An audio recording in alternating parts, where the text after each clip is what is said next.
Balik lagi di podcast NCS. Udah lama banget nih kita nggak ngobrol-ngobrol bareng di podcast ini ya kan? Ya udah lama banget ya. Ya udah lama banget. Nah, sekarang kita mau ngobrol masalah tentang penipuan yang lagi marak banget.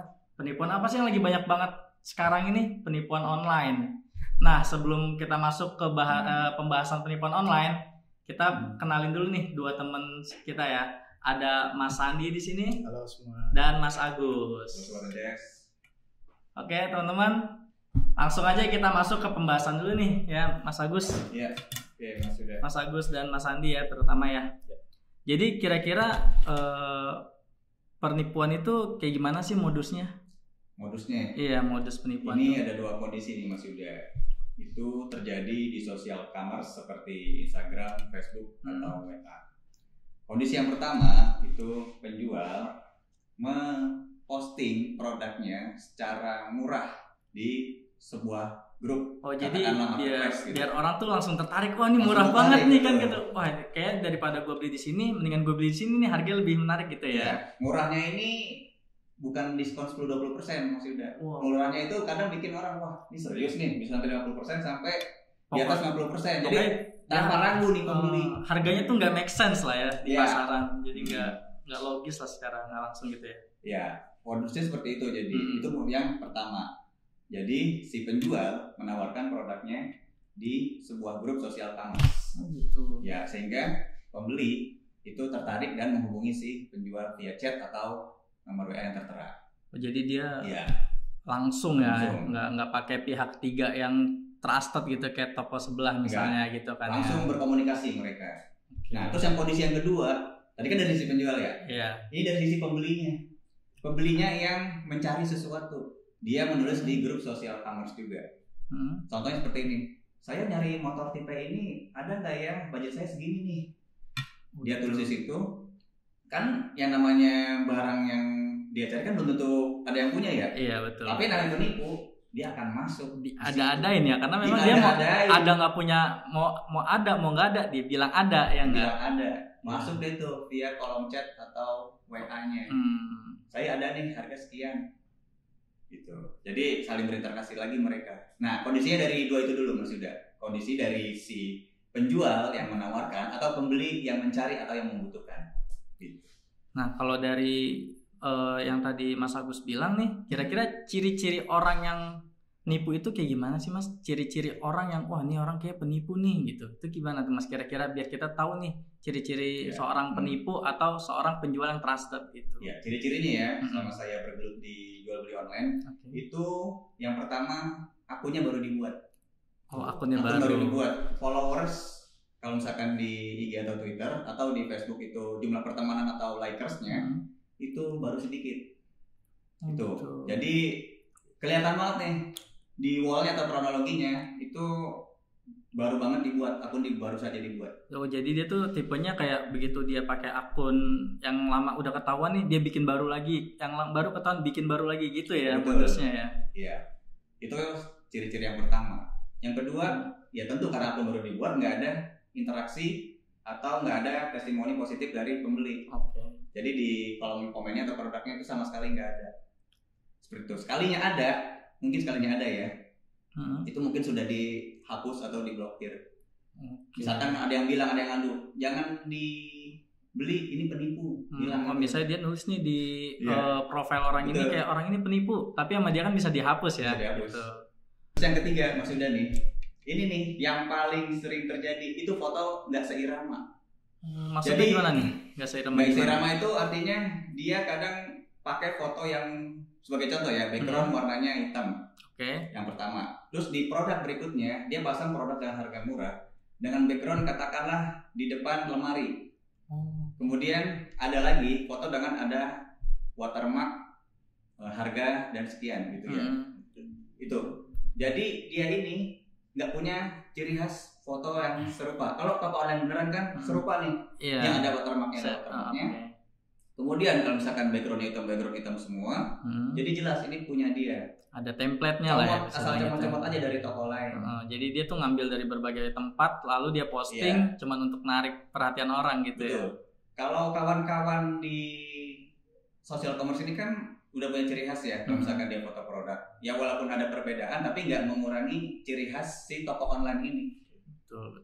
Ya, jadi itu. Bahkan dari ini ada lagi nih Mas Yuda. Sebuah kasus dia posting, baru bikin akun, posting produk, ketahuan sama penjual aslinya. Oh, jadi si punya produk ini langsung, wah ini produk saya nih, kenapa kamu posting gitu ya? Oh diposting ya dengan harga yang lebih murah. Oke. Nah, akhirnya ya bisa komen di si penipu itu, tapi kan walaupun komen juga nggak membantu signifikan karena bakal langsung diblokir. Karena langsung diblokir. Jadi yang bisa dilakukan oleh si penjual yang mengetahui kasus ini adalah dia mengadukan di grup lain yang sejenis. Misalkan dia posting motor, artinya dia akan posting di grup jual beli motor Jabodetabek, katakan tolong berhati-hati dengan akun ini karena dia sudah memakai foto saya dan langsung dikirim gitu ya. Betul ya. Iya, jadi sistemnya screenshot dulu sama dia diposting ulang di grup lain. Biar semuanya waspada. Oke. Nah, yang saya adalah pemilik foto asli dan saya penjual aslinya. Saya tidak pernah menjual barang dengan harga segini. Itu jadi banyak banget tuh case kayak gitu di sosial e-commerce gitu ya. Iya, betul. Dan ciri terakhir. Apa tuh kira-kira? Ciri terakhir ini penjual abal-abal ini ya, itu akan berusaha semaksimal mungkin agar si pembeli ini segera melakukan transfer. Oh, jadi dia tuh kayak buru-buruin gitu lah ya ibaratnya. Buru-buru, sudah di transfer belum Pak? Ini sudah saya packing ya. Itu dia akan foto tuh. Agar menimbulkan kepanikan gitu orang juga cepet transfer. Iya, agar menimbulkan kepercayaan juga. Oh iya, jadi nungguin percaya. Wah, ini orang udah jadi habis barangnya gitu loh. Iya, ini udah di packing, gue berarti harus buru-buru transfer nih, kalau enggak ntar dikasih ke orang lain gitu kan. Padahal foto packingan itu dia juga ambil dari mana? Iya, punya orang mungkin ya. Iya, punya orang juga dia cari. Sesuai dengan ukuran paket yang diorder oleh si pembeli tersebut, dia akan cari. Nah, kemudian si pembeli ini mungkin ya ada yang sudah terpengaruh, ada yang belum. Itu dia nggak akan selesai sampai di situ, Mas Ida. Dia akan berusaha lagi. Terus ya. Nah, ini kaitannya dengan modus penipuan yang ada di NCS. Oke. Dia melakukan. Gimana tuh Mas? Ada penipuan apa nih kira-kira yang di NCS lagi terjadi sekarang? Yang terjadi di NCS ini, Mas Yuda, yang pertama, dia mendaftar sebagai agent. Oke, dia mendaftar sebagai agent di NCS. Di NCS menggunakan aplikasi My NCS Agent. Entah dengan KTP siapa dia mendaftar, tapi dia mendaftar agent NCS agar dia bisa melakukan transaksi dan request pick up dari aplikasi tersebut. Oke. Modusnya dalam transaksi jual beli online ini adalah dia melakukan request pick up ke alamat yang fiktif ya sebenarnya ya. Alamat fiktif. Dan meyakinkan kepada si pembeli bahwa itu barang sudah di pick up oleh NCS. Oh gitu. Kak, udah ditransfer belum ya? Ini barang sudah saya pick up nih. Ada resinya, ditampilkan itu saya resi screenshotnya. Oke. Ada, sudah di pick up. Kemudian setelah itu barulah di situ beraksi si penjual abal-abal ini melakukan cancel. Oh, jadi dia setelah ngasih tahu ke orang ini ke si pembeli, Bang, ini udah gue packing nih, udah mau di pick up gitu sama si kurir. Begitu dia udah pick up, langsung di cancel. Iya. Jadi sebelum pick up sebelum di pick up, request pick up dulu, sebelum kurir datang, pick up, ya, itu langsung di cancel. Dan alamatnya pun entah alamat itu alamat dia atau bukan, bisa aja dia fiktif lah ya, memang juga. Iya. Jadi sekalipun si kurir dari NCS itu datang, ya paket siapa yang mau diambil? Iya, karena kan alamatnya nggak jelas ya. Iya. Dan tampilan dari request pick up tersebut diserahkanlah kepada si pembeli. Percayalah mereka, oh gitu. Makin yakin si pembeli ini, disitulah akhirnya dia masuk ya langsung. Dia tergoda untuk melakukan transfer demi mendapatkan barang yang diimpikan dengan harga yang sangat murah. Gitu Mas Yuda. Tuh teman-teman, jadi kalau beli barang yang udah harganya nggak logis melalui online, itu kita harus benar-benar hati-hati ya. Kalau nggak memang benar-benar orang jual butuh, janganlah. Kalau bisa, kecuali kayak temen nih, gue punya barang ini nih, tapi gue di BU, lu mau nggak bayarin dengan harga yang setengahnya? Itu mungkin lebih trusted ya. Tapi kalau lewat online ada orang posting sesuatu di grup penjual jual beli, dengan harga setengah harga tuh kita harus lebih berhati-hati gitu ya.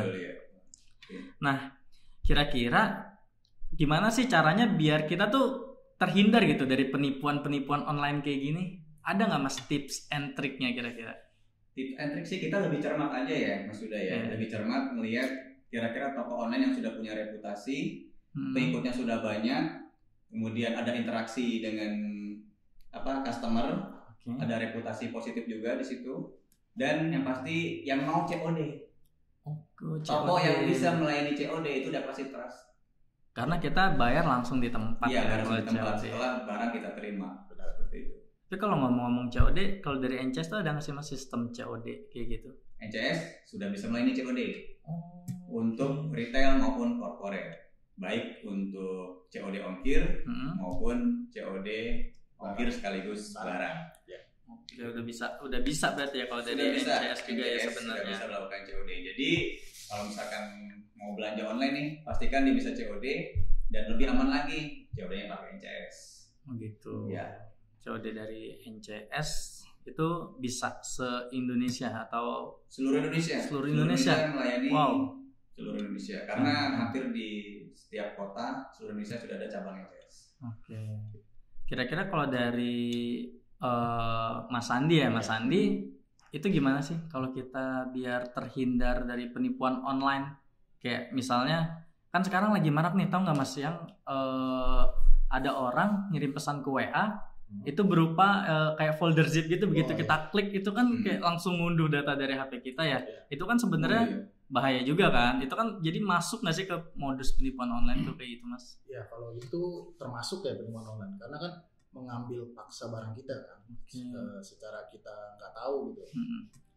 Kalau yang kayak gitu sebenarnya lebih ke gimana kita bisa menjaga ya apa yang kita punya. Kayak contohnya kalau mereka kan biasanya nyerangnya m-banking atau saldo.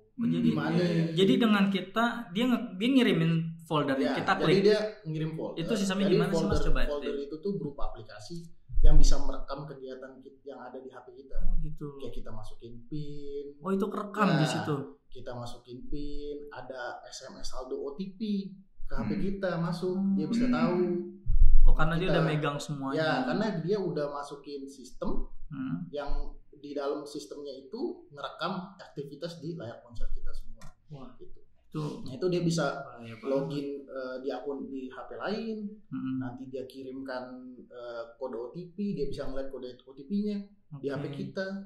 Itu biasanya langsung dia masukin, dia ambil sendiri ya. Tapi begitu dia kayak lagi dia transaksi di situ, berarti dia menggunakan device lain ya secara nggak langsung. Kayak misalnya saya punya m-banking nih di HP saya.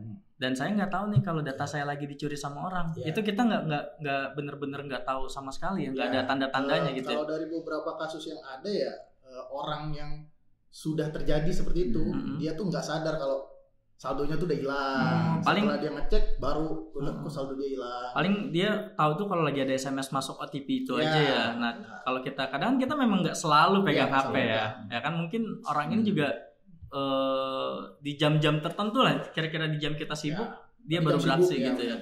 Sudah banyak korbannya Mas Andi ya. Cuma klik sekali doang udah. Klik sekali karena itu dia tuh berupa folder aplikasi yang langsung terinstall ke HP kita. Otomatis terinstall tapi di latar belakang. Jadi kita nggak tahu kalau itu keinstall. Rawan banget sih ya. Karena saya beberapa kali tuh ada gitu kayak ngirimin saya kayak undangan pernikahan, ya kan dia bilangnya embel-embelnya undangan pernikahan, terus lamaran kerja apa gitu. Kita bisa lihat dari extension ya, extension itu yang ada titik di belakang kayak titik MP3, titik JPG. Ya. Kalau ada titik APK, itu harus diwaspadai karena APK itu APK itu untuk penginstalan aplikasi di HP kita. Jadi pas kita install langsung otomatis dia masuk ya. Ngeri banget sih Mas, karena kemarin ya saya baca gitu kayak sampai ada orang yang ketipu puluhan juta karena hal kayak gitu ya. Karena kalau dia udah punya akses ke dalam mobile banking kita atau e-money kita kayak dia bisa ngirim semau dia, dia udah tahu PIN kita, dia udah tahu saldo kita berapa, udah tinggal dikirim aja sama dia. Berarti dari hal ini tuh kita harus ini lagi lebih detail lah ya, lebih waspada lagi sama pesan-pesan yang dari orang asing lah ibaratnya gitu ya. Lagi kan pemerintah juga udah ngasih himbauan kan, jangan sampai tertipu yang kayak gitu. Udah jelas pemerintah udah ngasih jenis-jenis foldernya, jenis-jenis ininya, jadi harus dibaca dan waspada. Karena kasian banget lah orang yang kagak ngerti gitu ya. Dia udah punya tabungan, nabung lama tiba-tiba cuma gitu sekali pencet nggak sengaja. Sekali pencet nggak sengaja, jebret, hilang duit. Ya. Dan satu lagi, jangan sampai ngirim kode OTP ke siapapun. Mau ngakunya pihak bank, mau ngakunya pihak manapun, penjual ataupun, jangan dikirim karena itu berbahaya. Karena memang sebenarnya pihak-pihak bank atau pihak-pihak aplikasi yang resmi itu nggak akan pernah minta. Karena OTP itu ditujukan untuk personal, untuk dia sendiri itu. Bahkan pihak dari marketplace atau banknya sendiri pun nggak tahu ya. Nggak tahu apa. Karena yang dikirimnya itu random aja. Nah, balik lagi nih Mas ke kasus. Saya tadi yang kasus tentang penipuan di NCS itu masih agak-agak ini nih. Agak-agak pengen ada yang pengen tanyain lah gitu. Kira-kira dari kasus kemarin itu kan berarti secara nggak langsung itu sebenarnya penipuan itu terjadi di aplikasi tertentu lah ya. Kita sebut aplikasi biru itu lah ya mungkin ya. Aplikasi biru ya kan jual beli itu kan. Nah, di aplikasi biru itu berarti kan apa sih yang bikin NCS dirugikan?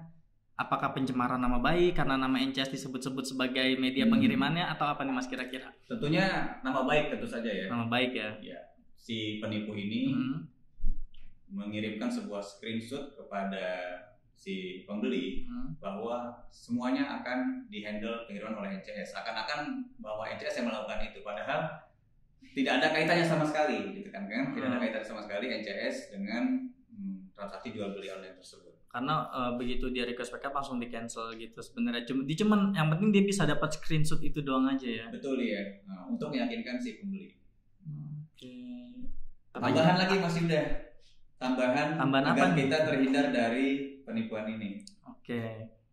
Katakanlah toko online yang kita tuju itu belum bisa menyediakan layanan COD. Ya karena harus kita maklumi ya. Belum semua toko online di sosial commerce itu bisa melayani COD. Tapi bukan berarti mereka akan macam-macam nih sama pembelinya, enggak. Mereka juga udah terpercaya, cuma mungkin mereka belum familiar dengan COD. Itu adalah kita cek rekening. Cek rekening. Jadi gimana sih cek rekeningnya lewat website gitu? Lewat website. Itu banyak aplikasi untuk ngecek rekening. Salah satunya cek rekening ID. Cek rekening.id. Cek rekening.id betul ya. Kita coba deh, saya kalau belanja online yang nggak pakai pihak ketiga yang langsung ke orang, langsung cek dulu berarti ya. Cek rekening apakah dia ada blacklist atau enggak, blacklist penipuan, salah belakang penipuan atau aman. Saya nambahin satu lagi, mungkin kalau ada transaksi lewat WhatsApp ya, kan ada aplikasi namanya Get Contact ya, Get Contact ya, bisa dilihat gitu. Saya sering kalau di telepon gitu, saya cek di Get Contact. Biasanya orang-orang tuh udah nandai nih penipu spam. Nah itu bisa dilihat juga, itu nambah kewaspadaan juga ya Mas. Jadi kita begitu nomor siapapun kita bisa cek ya, kayak yang contoh-contoh nomor yang nggak kita kenal lah. Nomor yang kita kenal kita cek langsung keluar tuh ya nama-nama orang. Berarti yang keluar itu nama-nama kayak misalnya Mas Agus nge-save nomor orang ini namanya siapa gitu ya. Itu juga bisa ditandai nama orang di luar, kayak ditandai di Get Contact kalau dia ini penipu. Gitu. Jadi langsung orang semua nandain ya biar waspada juga kitanya ya. Tapi di Get Contact juga ada satu fitur juga di mana si pemilik nomor itu menghapus tandanya ya. Iya, menghapus tanda. Nah, jadi tapi bisa dilihat sama setahu saya kalau ketika kita menghapus itu ya, kita hapus misalnya berapa ini nih nama, itu di paling bawah kelihatan kan ya, kayak menghapus berapa gitu kan. Itu malah dicurigai. Nah iya berarti kan kalau banyak kan apa nih kok dihapus gitu kan. Karena saya sendiri juga ada dihapus gitu kan, karena kayak biasa mantan kan nulis nama sayang misalnya gitu. Ya kan sekarang nggak bisa ngedetek siapa ini ya. Iya misalnya kan ada mantan nulis sayang, aduh gimana nih gitu kan, sedangkan sekarang lagi PDKT gitu kan, hapus gitu loh. Jadi personal nih jadi. Apa kan kita sharing aja gitu kan. Satu lagi Mas Yuda. Jadi salah satu bentuk penipuan dari jual beli online ini adalah si penjual abal-abal memberikan informasi yang tidak tepat katakanlah mengenai jumlah ongkir kepada si pembeli. Nah, biasanya itu dengan ongkir yang sekian banyak itu pembeli harus mentransfer juga. Nah, untuk antisipasinya ada 2 cara. Yang pertama, cek ongkir dulu melalui website NCS atau aplikasi My NCS. Apakah ongkirnya sudah sesuai atau belum? Oke, misalnya kayak saya mau ngirim paket dari Jakarta ke Palembang, itu kira-kira berapa gitu ya. Jadi lebih jelasnya bisa dilihat di situ ya. Betul ya. Terus jangan segan untuk nanya juga. Nggak apa-apa nanya ke sosial media NCS. Nah, Mas Agus, Mas Andi, kira-kira ada lagi nggak sih dari sisi NCS yang bisa bikin teman-teman semua nih tahu gitu tentang lebih waspada lagi lah kira-kira?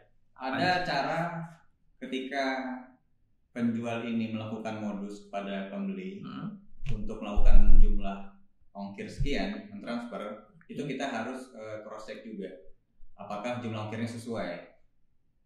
Itu bisa dicek di aplikasi My NCS, kemudian juga di website NCS dan juga di agregator. Kita sudah bekerjasama dengan berbagai agregator seperti cek raja ongkir, cek tarif, dan juga kirimin aja dan lain-lain. Itu yang udah kerjasama. Ya, itu jadi apakah jumlah ongkirnya sesuai? Walaupun ongkirnya sesuai pun belum tentu ini valid ya. Sebenarnya kayak di daftarnya ada termasuk ongkir dan harga barang. Apabila di website hanya ongkir saja, nah itu harus diwaspadai. Betul. Ya. Karena kalau ada ongkir dan harga barang itu udah termasuk sistem COD, jadi nggak perlu transfer. Oh, jadi bayar di tempat aja udah nanti gitu ya. Gitu. Sebenarnya memang lebih aman. Lebih aman COD sih. COD ya, jadi kita kayak belanja ya udahlah COD aja gitu kan. Kalaupun mau transfer harus ada pihak ketiga yang jamin gitu loh. Kalau ini benar-benar transaksi yang betul gitu loh. Kayak bisa dijual ya di mana gitu. Ya, aplikasi hijau, aplikasi kuning gitu kan. Biasanya ada. Bahkan aplikasi belanja tadi udah ada COD. Yang menyediakan layanan COD juga. Iya, memang dari lama lah ya. Percaya lah, soalnya kan di pelosok sana kebanyakan, Pak, saya belum punya ATM, bisa nggak saya bayar di tempat? Gitu. Tapi nanti sekalinya COD berantem. Itu satu lagi pesannya. Kalau COD bayar dulu baru dibuka, jangan dibuka dulu kalau nggak cocok baru bayar. Kalau misalnya nggak cocok bisa komplain ke orangnya. Bisa ada gitu. Ya, bisa retur. Jangan komplain ke kurir cuma ngirim. Tapi iya banyak kan kasus-kasus sekarang tuh kayak begitu si kurir COD ini nganter barang ke orang gitu kan. Dia buka dulu nih. Abis dia buka ternyata dia nggak sesuai, dimarah-marahin lah tuh kurir ya kan. Ada yang sampai diancam-ancam kan gitu. Ya, harus diingat kurir itu cuman ngirim bukan jual. Ya, kurir itu kagak tahu barang yang bapak beli atau ibu beli apa gitu. Jadi misalkan sobat NCS semua nanti sudah mulai belanja online menggunakan COD dan kebetulan kurirnya adalah NCS, ya dibayar aja dulu ya paketnya. Kasihan kurirnya kalau misalkan kena marah atau kena komplain, karena kurir cuma ngirim, yang bertanggung jawab tetap adalah toko online tersebut. Iya benar. Apabila ada komplain barang tinggal komplain ke penjual. Nggak perlu ke kurir ya, karena kan kurir nggak tahu apa-apa ya. Jadi kayak kurir cuman ya tugasnya dia dari toko ke pembeli, udah gitu doang kan, dia nggak ada urusan sama barang sebenarnya. Intinya lebih waspada lagi, lebih cermat dan lebih aware terhadap kondisi sekitar. Jadi bukan cuma buat diri kita, kasih tahu ke orang sekitar juga untuk hati-hati berbelanja online. Tuh.